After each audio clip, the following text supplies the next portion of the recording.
In einem kleinen, abgelegenen Dorf in der Nähe von Elphin, im irischen County Roscommon, geschah etwas Unvorstellbares.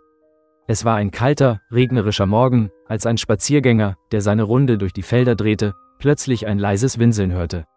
Neugierig folgte er dem Geräusch und entdeckte eine junge Hündin, die verzweifelt an einer alten, rostigen Gartenzaun befestigt war.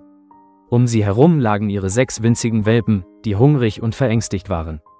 Die Hündin, kaum 2 Jahre alt, war stark abgemagert und schien seit Tagen ohne Wasser und Nahrung zu sein. Ihre Augen strahlten eine Mischung aus Angst und Hoffnung aus. Der Spaziergänger, dessen Herz bei dem Anblick der kleinen Familie brach, zückte sofort sein Handy und rief die Polizei. Es ist einfach grausam, so etwas zu tun, murmelte er, während er auf Hilfe wartete. Die Polizei traf schnell ein und war entsetzt über die Entdeckung. Ein Beamter, der selbst ein Tierliebhaber war, sagte: „Ich verstehe nicht, wie jemand so etwas tun kann. Diese Hündin hat das Recht, ihre Welpen in Sicherheit und mit Liebe großzuziehen." Während die Beamten die Hündin und ihre Welpen befreiten, wurde schnell klar, dass sie dringend Hilfe benötigten. Die Tierschutzorganisation vor Ort wurde alarmiert und die Hündin, die den Namen Bella erhielt, sowie ihre Welpen wurden in eine nahegelegene Tierklinik gebracht. Dort wurden sie medizinisch untersucht und versorgt.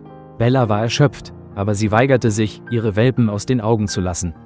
Es war rührend zu sehen, wie sie trotz ihrer eigenen Notlage alles tat, um ihre kleinen Schätze zu schützen.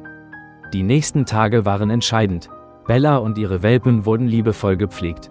Die Tierärzte und Pfleger arbeiteten rund um die Uhr, um sicherzustellen, dass die Familie die notwendige Nahrung und Wärme erhielt. Bella schien zu verstehen, dass sie in Sicherheit war, und begann, sich zu entspannen. Ihre Welpen, die anfangs schwach und lethargisch waren, gewannen schnell an Kraft und Lebensfreude. Die Geschichte von Bella und ihren Welpen verbreitete sich schnell in der Gemeinde. Viele Menschen kamen zusammen, um zu helfen. Spenden wurden gesammelt, und die Tierschutzorganisation organisierte ein Event, um auf die Misshandlung von Tieren aufmerksam zu machen. Bella und ihre Welpen wurden zu einem Symbol für Hoffnung und Mitgefühl. Nach einigen Wochen der Heilung und Pflege war es an der Zeit, die Welpen in liebevolle neue Zuhause zu vermitteln. Bella blieb jedoch in der Obhut der Tierschutzorganisation, da man sicherstellen wollte, dass sie die nötige Zeit hatte, um sich von ihrem Trauma zu erholen.